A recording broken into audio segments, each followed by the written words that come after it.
Hey guys, welcome back to my YouTube channel. মই আছো বৰ্তমান ফিলবাৰীত তো ভিডিওটো ইয়াৰ পৰা ষ্টাৰ্ট কৰোঁ এটা ধুনীয়া লোকেশ্যনত গৈ আছোঁ বহুত বঢ়িয়া প্লেচ আপোনালোকে চাব মোৰ তিনিজন বন্ধু আছে তো এয়া আছে অজয় আৰু এয়া আছে ৰবি আৰু এয়া আছে কি নাম তোমাৰ চন্দন তো এতিয়া ইয়াৰ পৰা ওলাই দিওঁ গোটেইখিনি তো মেইন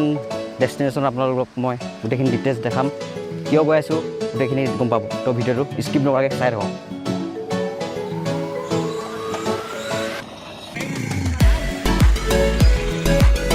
তো এতিয়া ওলাই দিছোঁ ইয়াৰ পৰা দেখিব পাইছে আপোনালোকে চব কিবা ধুনীয়া এটা প্লেচ চাৰিওফালে মাজত ৰাস্তা আছে আৰু এইফালেও পূৰা হাবি আছে এইফালেও পূৰা হাবি আছে মানে এইটো ৰিজাৰ্ভ হয় ন তো আমি এতিয়া বৰ্তমান কাজিৰঙাত আছোঁ এইটো ফিলবাৰী বুলি কয় এইটো আপোনালোকৰ তিনিচুকীয়াতে আছে তো এতিয়া গৈ আছোঁ মেইন আমাৰ ডেষ্টিনেশ্যনলৈ তো আপোনালোকে ভিডিঅ'টো ইয়াৰ পৰা চাই থাকক এটা নতুন প্লেচ গৈ আছোঁ এটা নতুন এটা ইউনিক এটা কৰিব বিচাৰিছোঁ মানে তো আপোনালোকে ভিডিঅ'টো জড়িত হৈ থাকক স্কিপ নকৰাকৈ চাই থাকক তো ভাল লাগিব তো ইয়াৰ পৰা এতিয়া মই পাৰ্টনাৰক দিছোঁ চলাবলৈ ই মানে অলপ অফ ৰ'ডিং ভাল পায় তো ইয়াকে দিছোঁ আৰু এতিয়া চলাবলৈ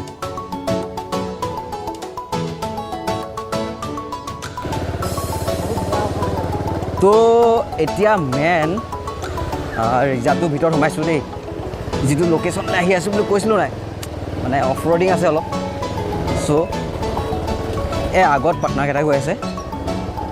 আৰু এতিয়া বৰ্তমান মই বাইকটো দিলোঁ অজয়ক চলাবলৈ তো অফ ৰ'ডিং কেনেকুৱা দেখিছে নাই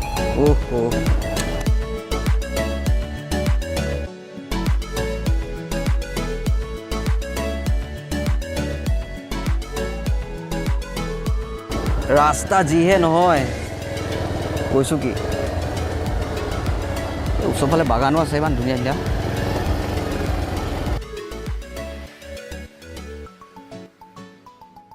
তো আহি ইমান গৰম লাগিছে নহয় যিহেতু সেইকাৰণে ভাবিলোঁ হেলমেটটো খুলি বন্ধুজনক দি লওঁ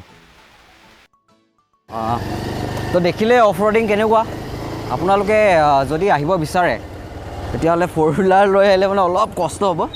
যিহেতু এনেই নৰ্মেলি গাড়ী গৈ থাকে সেইটো কাৰণে কোনো কথা নাই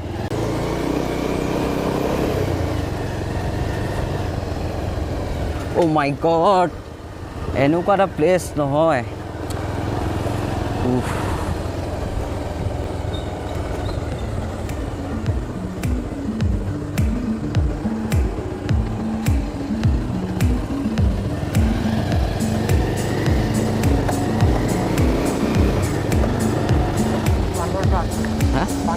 কোনটো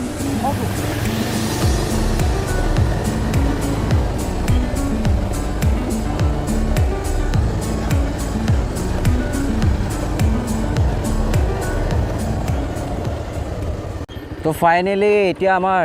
লোকেশ্যনটো পাই গ'লোঁ তো এতিয়া আহি আমি পালোহি এয়া লিখা আছে ডাঙৰীয়া ষষ্ঠ ধাম তো ভিতৰত অকণমান সোমাম কিন্তু এই গেটে মানে সোমাব নোৱাৰি বুলি কৈছে অকণমান এই আগত গেট এটা আছে মই দেখুৱাই দিছোঁ আপোনালোকে আহক তাত মানে গোটেইখিনি ডিটেইলছ মই আপোনালোকক জনাই আছোঁ তো সোমাই দিছোঁ এইফালে চাওক না কিমান ধুনীয়া এটা মানে মজা মানে কি ধুনীয়া এটা প্লেচ এইফালে দেখিব পাৰিছে আপোনালোকে মন্দিৰটো আছে মন্দিৰ মানে কি এইটো ধাম হয় এটা আৰু প্লেচটো মানে ইমান ধুনীয়া তো এতিয়া খুৰা এজন আছে খুৰাজনক সুধোঁ খুৰা আপোনাৰ নামটো মোৰ নামটো শ্ৰী বলিন্দ ভূটীয়া ন তাকে এইটো ধাম বুলি কয় এইটো ধাম বুলি কয় ডাঙৰীয়া ষষ্ঠ ধাম বুলিয়ে কয় কিয় মানে পৰিল মানে নামটো ক'ব পাৰিব নেকি আপোনালোকে ক'ৰ পৰা আহিছে তিনিচুকীয়া হয় তিনিচুকীয়া হয় হয় আপোনালোক কোনোবা চেনেলৰ নেকি ইউটিউবৰ চেনেলৰ কোন ইউটিউবৰ এইটো মোৰ নিজৰ ইউটিউবৰ চেনেল হয় আচ্ছা ধন্যবাদ আপোনালোকে যে এইখিনি জানিবলৈ অহাৰ কাৰণে হয় ধন্যবাদ হয় এইটো ভগৱানৰ মহিমা নৰৰূপে নাৰায়ণ বুলি কয়তো হয় তেনেকৈ ভগৱানে কি মোক জ্ঞান এইবোৰ দি পেলাই মোক কেনেকৈ কৰায় এইটো মানে আমাৰ তিনি লোকৰ ডাঙৰীয়া ষষ্ঠ নামৰ নামত এই ধামটো বনাবলৈ দিলে তাকে আপোনালোকে এতিয়া ইউটিউব চেনেলৰ পৰা আপোনাৰ এইটো ধন্যবাদ দিছোঁ আৰু আপুনি এইটো যে জানিবৰ কাৰণে আহিলে এইটো আমাৰ অসমত এনেকুৱা এটা মহান তিনিলোক ষষ্ঠ ধাম আৰু বিশ্বত নাই গতিকে এইটো যে আজিলৈকে এনেকৈ মানুহ কিছুমান অহা নাই মোৰ পৰা কিছুমান জানিবৰ কাৰণে মোৰ পৰা এইখিনি আপোনালোকে জানি লোৱাটো কৰ্তব্য আৰু আমি তিনিচুকীয়া ডিষ্ট্ৰিক্টেই নহয় জানো আৰু আমাৰ এই কাকপথাৰ ফিলবাৰী আমাৰ পোষ্ট অফিচ পৰে এইটো কাচিজান ৰিজাৰ্ভ হয় কাচিজান ৰিজাৰ্ভৰ মাজত এইটো চৰকাৰৰে মাটি চৰকাৰ মানে আমাৰে মাটি নহয় জানো গতিকে ইয়াতে এই ধামটো মোক বনাবলৈ দিলে 2001তে আজি 21-20 বছৰ হৈছে তেতিয়াই মানে মোক তেতিয়াৰ পৰাই বনাবলৈ দিলে মোক এই বনাবৰ কাৰণে কিছুমান ব্যৱসায় কৰিবলৈ দিলে মই পাটৰ ব্যৱসায় চাহপাতৰ গ্ৰীণ লিফৰ ব্যৱসায় কৰি পেলাই কিছু টকা ধন সংগ্ৰহ কৰি পেলাই তেতিয়া মোক মানে এইটো এই আমাৰ ফৰেষ্টৰ কাকপথাৰ ফৰেষ্টৰ পৰা সিহঁতে ডাঙৰীয়া পূজা কৰে মই 3 বছৰ দিন ইয়াত অপেক্ষা কৰিছিলোঁ যে মই এটা ডাঙৰীয়া মন্দিৰ ইয়াত খুলিবৰ কাৰণে মনত ভাৱ এটা দিছিলে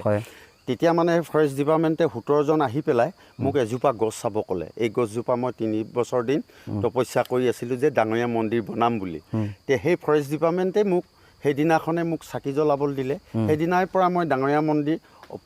অপেনিং কৰাৰ নিচিনা কৰিলোঁ আৰু ডাঙৰীয়াক মই পুজিব ধৰিলোঁ তেতিয়াৰ পৰা মই যেতিয়া ইয়াত পুঁজি প্ৰতি লাগিব ধৰিলোঁ তেতিয়া মোক অমৰনাথলৈ পঠালে জম্মু কাশ্মীৰ কৰি পেলাই এনেকৈ কৰি অলপ যেতিয়া ডাঙৰ বিশাল হৈ গ'ল ইয়াত মানে ইমানেই জীৱ জন্তু মানৱ দানৱৰ উৎপাত আছিলে কোনো দিনততো মানুহ আহিব নোৱাৰে এনেকুৱা জেগা আছিলে তাৰ লাহে লাহে যেতিয়া ডাঙৰীয়া ইয়াত প্ৰগট হৈ গ'ল ইয়াত বেছিভাগ নেপালী আৰু বিহাৰী আদিবাসী মানুহ আছিলে কিন্তু সিহঁতক ডকাইতৰ পৰা মানুহৰ উৎপাতৰ পৰা একো স্থান নাপাইছিলে আৰু জীৱ জন্তু চব মাৰি শেষ কৰিছিলে তেতিয়াৰ পৰা ডাঙৰীয়া অহাৰ পৰা এতিয়া আমাৰ ৰিজাৰ্ভখন দেখিছ নহয় ধুনীয়া চব গছ গছনি এই ডাঙৰীয়া ইয়াত স্থাপিত হোৱাৰ পৰা ইয়াত গছ বন জীৱ জন্তু কিছুমান ৰক্ষা পৰিলে এতিয়াও আছে তাৰপৰা অমৰনাথে তেতিয়া মোক কিছুমান তাৰ পৰা আজ্ঞা বিধি জ্ঞান দি পঠালে মা বৈষ্ণৱীৰ ওচৰত পঠালে মা বৈষ্ণৱীয়ে কিছুমান মোক দি পঠালে জগন্নাথলৈ পঠিয়ালে জগন্নাথে কিছুমান বস্তু দি পঠালে বাবা পৰশুৰামে কিছুমান কৰ্ম কৰোৱালে গতিকে এইটো ডাঙৰীয়া ষষ্ঠৰ ধাম বুলি আমাৰ অসমত মানে এইটো সকলো দেশৰ কাৰণে 3 লোকৰ যজ্ঞ মধ্য পতাল গতিকে এইটো এতিয়া 20 বছৰ হ'ল 20 বছৰতে মোক এটা মেলা পাতিব দিলে 26 জানুৱাৰীৰ দিনা এটা উৎসৱ পাতিব দিলে ডাঙৰকৈ সকলো জাতি ধৰ্ম হিন্দু মুছলিম খ্ৰীষ্টান গুৰু নানক বুদ্ধ জৈন সকলো নিজৰ নিজৰ জেগালৈ গৈ মই সিহঁতক অনুৰোধ কৰি সকলো ধৰ্মক মই মাতি আনি একেলগতে সকলো জাতি আৰু সকলো ধৰ্মক একেলগতে সেইদিনাখন মিলাই পিনি মানে আমি অসমবাসীসকলক এইটো মানে এটা দেখুওৱা হৈছিলে আছে কোনোবা চেনেলত যিয়ে ধৰ্ম নহওক যিয়ে জাতি নহওক আমি সকলো মানৱ জাতি যেতিয়া শ্ৰেষ্ঠ জাতি যেতিয়া মানুহে মানুহৰ কাৰণে যদি নেভাবে তেতিয়াহ'লেতো দেশ শেষ হৈ যাব নহয় জানো যেনে এতিয়া চৰকাৰখন ভগৱানে প্ৰগট কৰি ৰাখি থৈছে চৰকাৰখনে আমাৰ মা বাপ দুষ্টক দমন শান্তক পালন কৰি আজিও আমাক সকলো জাতি বন্ধুক কৰি ৰাখিছে চৰকাৰৰ লগত কোনো জাতি আৰু ধৰ্ম নাই নহয় জানো আমাক ৰক্ষা কৰিবৰ কাৰণে চৰকাৰখনত যিমান আমাৰ জীৱ জন্তু পশু পক্ষী গছ বন লতা যিমান জীৱ তত শিৱ বোলা নিচিনা চৰকাৰে তেনেকৈ চবক ৰক্ষা কৰি আছে সেইকাৰণে চৰকাৰখনে আমাৰ মা বাপ গতিকে এই ধামটো ইমানখিনি কৰোৱাৰ পৰা আপোনালোকে যে কিছুমান সুধিবলৈ আহি মই ক'বলৈ পায়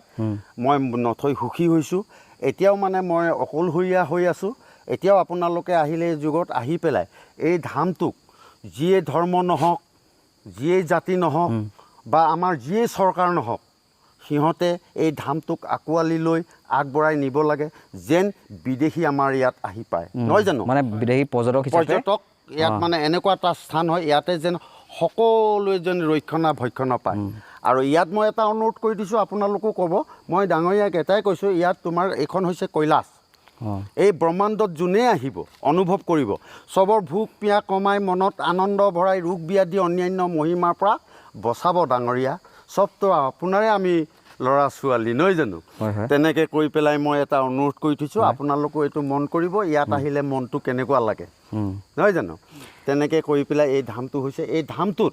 ইয়াত মানে জগতত যিমান শিৱ পাৰ্বতীকে আদি কৰি যত যিমান দেৱী দেৱতা আৰু ঋষিমণি গুৰুসকল ইয়াত প্ৰগট হৈ আছে যেনেকৈ কয় থলৰ দেৱী দেৱতা আছে ঘৰৰ কাহ কালিকা আছে নহয় জানো আমি এইবিলাক আমাক মা দেউতাই যি আমাক শিকাই গ'ল যি ভাষা শিকালে যি নীতি দেখুৱালে আমি সেই নীতি মানি যোৱাটো আমাৰ কৰ্তব্য নহয় জানো যাৰ যি ধৰ্ম যাৰ যি ভাষা এই নীতিত ইয়াত পালন কৰিবলৈ আহিব পাৰে আপোনালোকে সকলোকে নিজৰ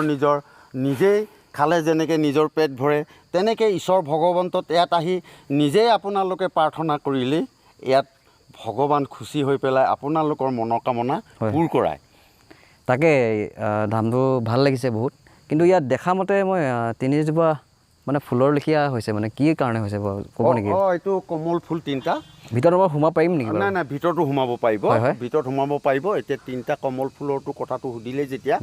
এইটো মই যেতিয়া জগন্নাথলৈ গৈছিলোঁ, জগতৰ নাথ এইটো পুৰীত,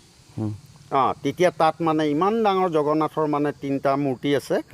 আৰু সেই 3টা মূৰ্তি লৈ পেলাই জগন্নাথ আজিওতো চবেই জানে জগন্নাথত, পুৰী জগন্নাথত যে জগন্নাথ মন্দিৰ এটা আছে, সেই তেওঁ মানে এইটো কি মনৰ অন্তৰত সেই 3জনক এইটো কমল ফুল, পবিত্ৰ ফুল, ভাৰতৰ জাতীয়ৰ মানে এটা মেইন ফুল হয় কমল ফুলটো, এইটো পদুম ফুল বুলি কওঁ আমি। এই পদুম ফুল 3টাটো এই দি থৈছে তিনিলোকৰ কাৰণে, 3টা পদুম ফুল আছে। আচ্ছা, এতিয়া আপোনালোকে আহক ভিতৰত, এইটো গুফা ছিষ্টেম, ভিতৰলৈ আহক। সোমোৱা ৰাস্তাবিলাক নিজৰ গুৰুসকললৈ যাবলৈ ৰাস্তাবোৰ বেলেগ বেলেগ, ওলোৱা ৰাস্তা এটাই। আমি যেনেকৈ একে জেগাৰ পৰা আহিছোঁ আৰু একে জেগালৈ গুচি যাম, নহয় জানো? ৰাস্তাত আহি আমি মানে জাতি ভেদ কৰি পেলাই হিন্দু মুছলিম খ্ৰীষ্টান কৰাৰ কাৰণে আমি আগৰ বুঢ়া শ্ৰেণী আগৰ সিহঁতৰ যিটো পায় নেপায় কিছুমান অৰ্থ কোৱাৰ কাৰণে সোমোৱাটো বেলেগ কৰি দিছোঁ, কিন্তু ওলাওঁকৈ আমি একেলগতে ওলাব লাগে, তেনেকুৱা টাইপত ডাঙৰীয়াই বনাই ৰাখিছে। আহক তেতিয়াহ'লে মন্দিৰলৈ। আপোনাক এতিয়া গৈ আছোঁ খুৰাৰ লগত। খুৰাই প্ৰথমৰ আৰম্ভখিনি ক'লে, এতিয়া ধুনীয়াকৈ ভিতৰলৈ সোমাই যাম। অলপ জানিবলগীয়া আছে, গুফা আছে বুলি কৈছে, তো ভিতৰত সোমাই চাওঁ। তো মোৰ লগত আহক। তো ভিতৰলৈ সোমাই গৈছোঁ, আপোনালোকে আহক মোৰ লগত। মানে প্লেচটো মানে ৰিজাৰ্ভ আছে, তো ৰিজাৰ্ভৰ মাজতে মানে হৈছে, মানে গোটেইখিনি ডিটেইলছ মই দি আছোঁ, মানে গোটেইটো দেখুৱাম বাৰু আপোনালোকক। তো সেই মাজত মানে একদম ওপৰত মানে শিখৰত এজোপা গছ হৈছে, মানে কি হৈছে গছজোপা, সেইটো ডিটেইলছটো দি আছোঁ আপোনালোকক চাব। কৃষ্ণ, এয়া জগত জননী এই মা বৈষ্ণৱী। আহক ভিতৰলৈ সোমাই আহক। আহি মা কাৰণ কেলে মায়ে আমাক সৃষ্টি কৰি থৈছে গোটেই, নহয় জানো? মায়ে মহিমা, মায়ে যেন আমাক কৃপা কৰে, কৃষ্ণ প্ৰথমতে। এই মাৰ কাৰণে, মাৰ মহিমাতে আমি ইমানখিনি আগবাঢ়িব পাৰিছোঁ। মা বৈষ্ণৱী মন্দিৰ বুলি কয় ন? মা বৈষ্ণৱী মন্দিৰ। তো ভিতৰত আন্ধাৰ আছে, লাইট আছে যদি জ্বলাই পেলাই গৈ বাবাৰ ওচৰলৈ যাওঁ। মায়ে দিছে বাবাৰ ওচৰলৈ যাবলৈ, এইটো গুফাত যাব লাগে, ব'লক। তো এতিয়া এইটো দেখিলে মা বৈষ্ণৱী মন্দিৰৰ গোটেইখিনি কথা এই খুৰাই জনালে। এতিয়া কৈছে গুফা এটাও আছে বুলি কৈছে, গুফাটোৰ মাজলৈ সোমাই গৈ থাকোঁ। আৰু কিছুমান মানে ভগৱানৰ হেৰি আছে ন? হয়। এতিয়া আমি বাবাৰ ওচৰলৈ যাওঁ। তো এতিয়া এই গুফাৰ মাজত মানে গৈ আছোঁ, আপোনালোকে চাব পাৰে। এইফালে মানে মা বৈষ্ণৱী মন্দিৰৰ পৰা আহি কেনে এতিয়া বাবা আছে, বাবাৰ ওচৰলৈ গৈ আছোঁ দৰ্শন কৰিবলৈ। এইটো আপোনালোকক ধুনীয়াকৈ দেখুৱাই দিছোঁ। বহুতো মানে ধৰ্মৰ সমষ্টি, মানে কিছুমানৰ ভগৱান মানে দেৱী দেৱতা এজনেই হয় বা এগৰাকী হয়, কিন্তু ইয়াত মানে মানুহৰ মানে সেইটো এটা কাল্পনিক, মানে ভগৱানৰ কোনো জাতি ধৰ্ম বুলি নাই, এজনেই হয়। ইয়াত মানে সকলো ধৰ্মৰ মানে মানুহ আহি গোটেইখিনি মানে দৰ্শন কৰিব পাৰি। তো এতিয়া বাবাৰ ধামত মানে সোমাইছোঁ। তাকে এয়া বাবা দেখিবলৈ পাইছোঁ, চাব পাৰে। এখেতৰ নামতে এই ধামটো ইয়াত প্ৰকট হৈছে। এওঁ দেৱোদেৱ মহাদেৱ, চবকা মালিক এক। তো বহুত আন্ধাৰ হৈছে, যিহেতু ফ্লাছটো অলপ জ্বলাই লৈছোঁ। আপোনালোকৰ গুফাৰ ভিতৰত আছোঁ, মানে গোটেইখিনি ডিটেইলছটো দেখুৱাব লাগেতো, সেইটো কাৰণে। এতিয়া শিৱ বাবাৰ গোটেইখিনি মহত্ব আমাক খুৰাই ক'লেই। তাৰপাছত এতিয়া আকৌ গুৰুসকলৰ ওচৰলৈ গৈ আছোঁ। তো গুহাৰ পৰা ওলাই কেনে মানে চাব পাৰে, কোনফালে যাব লাগিব এতিয়া? তো ওপৰলৈ গৈ আছোঁ এতিয়া।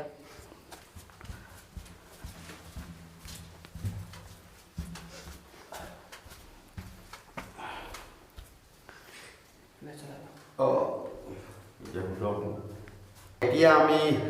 মছজিদত আহিলোঁ। হয়। এইটো আমাৰ মুছলিমসকলৰ মক্কা মাদিনা। ইয়াত মানে সকলো ধৰ্মৰ কাৰণে চবকা মালিক একটো। সেই দেৱোদেৱ মহাদেৱেই ক'লে ময়ে হয় যে সেই গছজোপা, সেইকাৰণে ইয়াত আল্লাহসকলৰ কাৰণে এইটো এটা ধৰ্ম খুলিলে তেওঁলোকক অমানুৰ পৰা কেনেকৈ মানুহ কৰে কেনেকৈ সেই জাতিটোক সংৰক্ষণ কৰি পেলাই ভক্তি ভাৱ দি জগতত মিলাবৰ কাৰণে এই মক্কা মদিনা এইটো মছজিদ আল্লাহসকলে আহি ইয়াত সিহঁতৰ নীতি নিৰ্ধাৰণাবিলাক কৰে আমি সিহঁতক চাওঁ সিহঁতে আমাক চায় একেলগতে তলত হিন্দু আহিলোঁ ইয়াত এতিয়া আমি মুছলিম আহিলোঁ সেইখন কোৰাণ সিহঁতৰ হয় হয় সেইখন কোৰাণতে সিহঁতৰ সকলো ধৰ্মীয় কথাবিলাক লিখা আছে তাকে তেওঁবিলাকে সেই নীতি নিয়মে চলি আমাৰ সমাজত মিলি আছে তো আৰু কি আছে বাৰু আৰু বলক ইয়াৰ পৰা আমি এতিয়া যীশু ডাঙৰীয়াৰ ওচৰলৈ যাওঁ হয় হয় তো এতিয়া এয়া মদিনাৰ পৰা এতিয়া মক্কা মদিনাৰ পৰা আহিছোঁ এতিয়া আকৌ আৰু এজন গুৰুৰ ওচৰলৈ গৈ আছোঁ বলক যীশুৰ ওচৰলৈকে তো আকৌ এটা গুফা এটা পাই গ'লোঁ চব ইয়াত মানে কি হ'ল ইয়াত খ্ৰীষ্টান ধৰ্মৰ মানুহে মানে পূজা কৰে বুলি কয় ইয়াৰ আমাৰ খ্ৰীষ্টান ধৰ্মীয়সকলৰ কাৰণে তেওঁ যীশু ডাঙৰীয়াই এইটো প্ৰকট কৰিলে তেওঁ এইটো আমাক মানুহক বুজিবৰ কাৰণে অমানুক মানুহ কৰিবৰ কাৰণে এই যীশু ডাঙৰীয়াৰ ধৰ্মটো খ্ৰীষ্টান বুলি কয় তো আপোনালোকে দেখিলে এতিয়া টোটেল 3জন গুৰুৰ দৰ্শন কৰা হ'ল এতিয়া আৰু তিনিজন ন আৰু 3জনৰ গুৰু আছে তাকে দৰ্শন কৰিবলৈ গৈ আছোঁ আপোনালোকে বলক তো এনেকুৱা মানে এটা জেগা মানে আহিছোঁ নহয় এইটো ফিলবাৰী কাচিজান বুলি কয় মানে গোটেই মানে অঞ্চলটো মানে ভাল লগা নহয় মানে এটা শুদ্ধ নেচাৰৰ মাজত মানে তো চাব পাৰে এয়া আমি সোমাবলৈ লৈছোঁ এতিয়া চাই নব গুফাত সোমাইছোঁ এয়া হৈছে গুৰুদ্বাৰা আহিলোঁ এইটো গুৰুদ্বাৰ বুলি কয় ন গুৰু নানক ডাঙৰীয়া এইটো শিখ ধৰ্ম আমাৰ পঞ্জাৱীসকলৰ কাৰণে এই গুৰুকেই মানি নীতি নিয়মেৰে অধ্যয়নেৰে আজি চলি আমাৰ সমাজৰ লগত পাঞ্জাৱীসকল মিলি জুলি আছে তেওঁবিলাকো আহি তেওঁবিলাকৰ নীতি নিয়ম ইয়াত মাহেকত বছৰেকত পালন কৰি থাকে তো এতিয়া আকৌ 5 নম্বৰ গুৰুজনাৰ ওচৰলৈ গৈ আছোঁ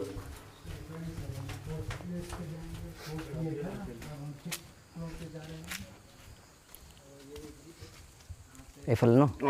এইফালে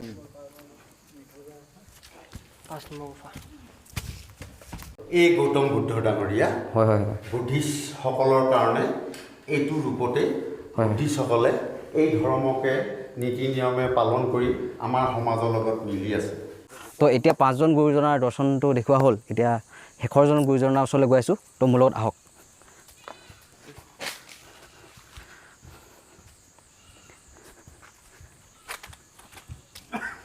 কৃষ্ণ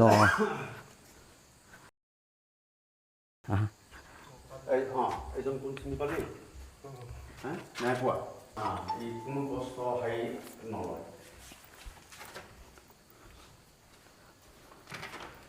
তো এতিয়া আহি পালোহি এজন গুৰুজনাৰ ওচৰত আহিছোঁ এই গুৰুজনাজন কোন বাৰু এজন মহাবীৰ জৈন আছিলে হয় হয় মহাবীৰ পৰাক্ৰমী এওঁ অশোক আছিলে এজন ৰজা হয় এখন কলিংগ যুদ্ধত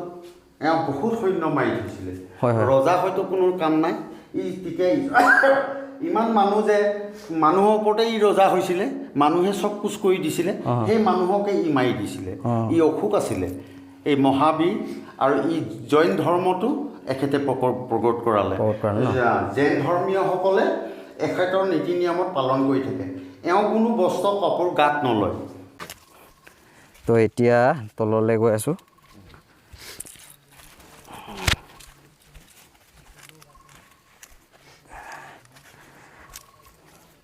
মানে ইয়াত সকলো ধৰ্মৰ মানে মানুহ মানে আহিব পাৰে ন সকলো ধৰ্মৰ মানুহ হয় হয় ইয়াত মানে কোনো জাত বাত বেটি বুলি মানে নাই আৰু হয় হয় সকলোৱে আল্লাহ আহে আল্লাহ ভাগে সিহঁতৰ নীতি নিয়ম পালন কৰে হয় হয় মানে ধৰি লওক আপোনাৰ যেনেকৈ আমাৰ অসমীয়া সমাজৰে ধৰি লওক নামঘৰ বা তেনেকৈ থাকে বা মুছলিম মানুহৰো এটা মানে মছজিদ হিচাপে থাকে বা শিখ ধৰ্মও বেলেগ বেলেগ থাকে কিন্তু এই জেগাডোখৰত 6জন গুৰুজনাৰ প্ৰতিনিধিত্ব হৈছে তো মানে বহুতো মানুহ মানে সমাগমটো হয় ইয়াত হয় নাই হয় ইয়াত বহুত মানুহ সমাগম হৈ থাকে আৰু উৎসৱবিলাক যেতিয়া পতা হয় তেতিয়াতো বহুত লাখ লাখ মানুহ আহে মানে এই উৎসৱটো মানে কেনেকুৱা মানে টাইমত হয় মানে এইটো 26 জানুৱাৰী দিনাই উৎসৱ দিছে গণতন্ত্ৰ দিৱস যিদিনা এইবোৰতো হেৰিৰ কাৰণেতো বন্ধ দিন আছে সেইকাৰণে আমি পৰম পিতা মাতাৰ কাৰণে দেৱী দেৱতাৰ কাৰণে সেই দিনটো খুলি দিয়া হৈছে সেইকাৰণে 26 জানুৱাৰী দিনটোত সকলোৱে যেন পৰম পিতা মাতাৰ ওচৰলৈ নিজৰ নিজৰ গুৰুৰ ওচৰলৈ আমি আহি সকলো জাতি ধৰ্ম একত্ৰিত আমি ইয়াত হওঁ তাৰমানে তো এয়াতো চবেই চিনি পায়ে এই হ'ল জগতৰ নাথ ওম গণেশাই নমো গণপতি নমো গজাননঙে নমো 3 নামত তেওঁ বহি আছে এই ৰূপটো গণেশৰ ৰূপত মানে এইবোৰ পালন চলাম কাৰণ গোটেইখিনি কৰি আছে যেনেকৈ মা দেউতাকক নেৰিলে মা দেউতাকে শ্ৰেষ্ঠ বুলি ক'লে গতিকে মা দেউতাকৰ লগতে থাকিলে তেনেকৈ আমাৰ ল'ৰা ছোৱালী এতিয়া মা দেউতাকৰ বাণী যোনে মানিব সি বাচিব যোনে মা দেউতাকৰ বাণীৰ লগত নচলে সি দুখ পাব শ্ৰেষ্ঠ হ'ল আমাৰ মা দেউতাই নিজৰ নিজৰ মা দেউতাক নিজে নিজে মানিব লাগে পালিব লাগে নীতি নিয়ম চব কৰিব লাগে নহয় জানো খুৰাই এইটো কথা বহুত ভাল কথা ক'লে মা দেউতাক মানে সদায় শ্ৰেষ্ঠ ভগৱান বুলিয়ে মানিব লাগে সেইটোৱে আৰু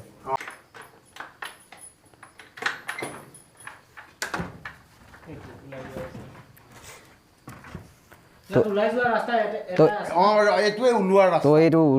ৰাস্তাবোৰ নিজৰ নিজৰ গুৰুৰ লগলৈ সোমাবলৈ বেলেগ বেলেগ ৰাস্তা আৰু ওলাবলৈ এটাই ৰাস্তা এইটোৱে আমাৰ তো এতিয়া এইটো ৰাস্তাটো মানে সোমাওঁতে মানে ৰাস্তাটো বেলেগ হয় মানে কিন্তু এতিয়া ওলাই আহিবলৈ মানে এইটোৱে ৰাস্তা দি মানে সকলোবোৰ আহিব পাৰে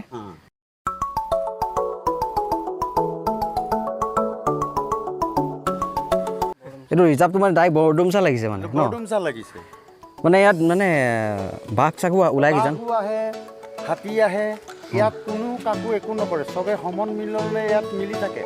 দুচৰাইতো বাঘলৈ আমি ভয় কৰোঁ ইয়াত ভয় কৰিবলৈ নাই মাক দৰ্শন কৰিবলৈ আহে চব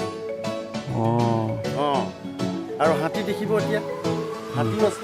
বান্দৰবিলাকতো আছে তো বলক মোৰ লগতে আপোনালোকে চব জীৱ জন্তু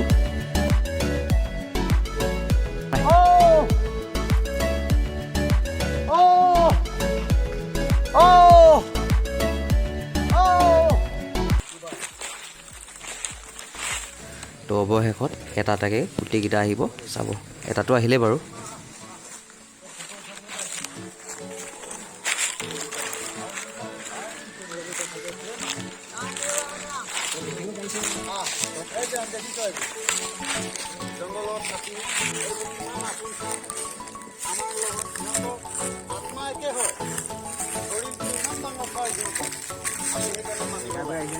আমাৰ মানুহৰ কথা আমাৰ মানুহ থাকে জানোৱা হ'লেও হয়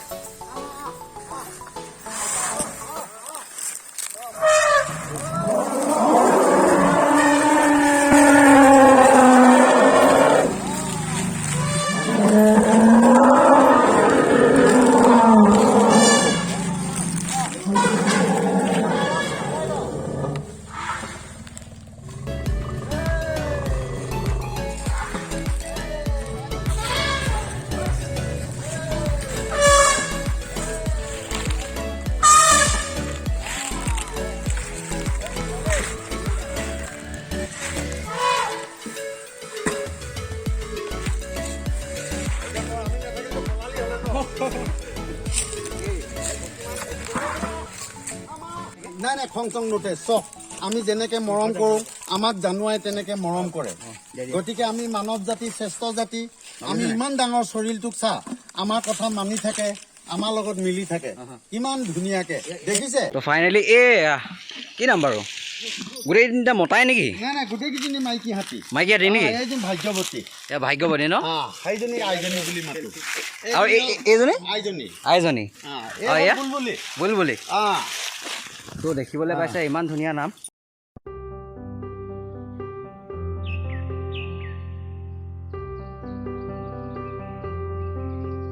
তো ইমানেই ভাল লাগিলে নহয় ধামত দৰ্শন কৰিবলৈ অহাৰ পাছত ইয়াত তিনিটা হাতীও দেখা পালোঁ সেইকেইজনী মানে বহুত মানে মৰম লগা মানে তো আপোনালোকে মই এটা অনুৰোধ কৰিম এই প্লেচটোলৈ আহক বিদেশী পৰ্যটক হওক সেইটোৱে কামনা কৰিছোঁ আপোনালোকে ইয়াত যোনে আহে চবে উপভোগ কৰি যাব হয় যে প্ৰমাণো পায় যে মন আমাৰ আত্মা হৃদয় কিমান সন্তোষ পায় এইটো কৈলাশ হয় তুমি হা তো কেনেকুৱা লাগিছে ইয়াতে বহুতে ভাল লাগিছে ইয়াতে আপোনালোকে ইয়ালৈ আহিলে মানে মই এটা অনুৰোধ কৰিম সকলো জীৱ জন্তুৰ কাৰণে চাবলৈ পাব লগে খুৱাবলৈও পাব কল কিবা আদি কৰি মানে সেইবোৰ লৈ আহিব মানে কিবা এটা দিব বুলি সেয়াই আৰু তো দেখুৱাইছোঁ ধুনীয়াকৈ চাই থাকক খুৰাই ধুনীয়াকৈ মাতি আছে এতিয়া বান্দৰ আহিব বুলি কৈছে বান্দৰখিনি দেখুৱাই দিছোঁ আপোনালোকক ৰ'ব চাব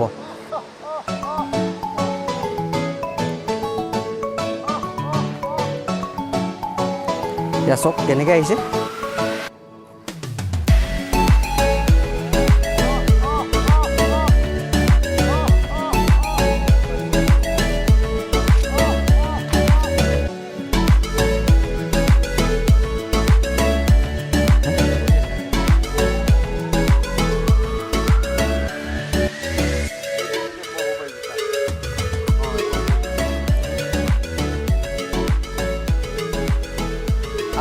তো এতিয়া মুড়ি দিছোঁ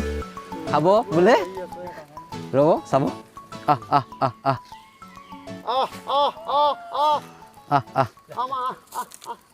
ইমান ধুনীয়াকৈ খাইছে নহয়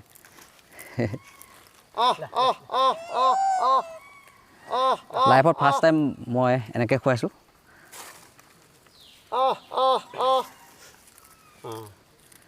আপোনালোকে আহিব এনেকৈ খুৱাব বহুত ভাল পাব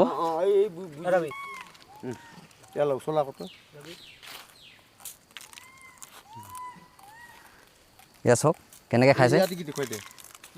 বৰ স্পীড হাত কৰি মাৰে নতুন হৈ আছে যে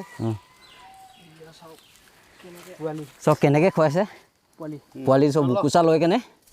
মানে এইটো এটা এডভেঞ্চাৰ ট্ৰিপে টাইপৰ হৈ গ'ল মানে গোটেই অৰণ্যৰ মাজত নিচিনা লাগিছে তো চাওক কেনেকৈ খুৱাইছে পোৱালিটো কেনেকৈ কোচত লৈ আছে গাখীৰ খাই আছে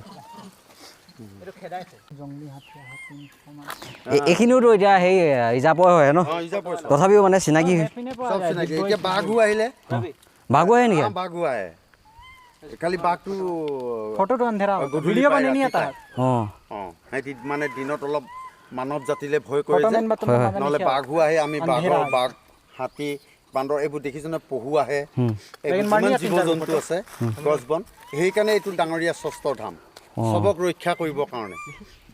আজিলৈ ভিডিঅ'টো ইয়াতে সামৰণি কৰি দিম বুলি ভাবিছোঁ ভাল লাগিলে শ্বেয়াৰ কৰিব ধন্যবাদ জয় অসম বাকীখিনি নেক্সট ভিডিঅ'ত ক'ম বাই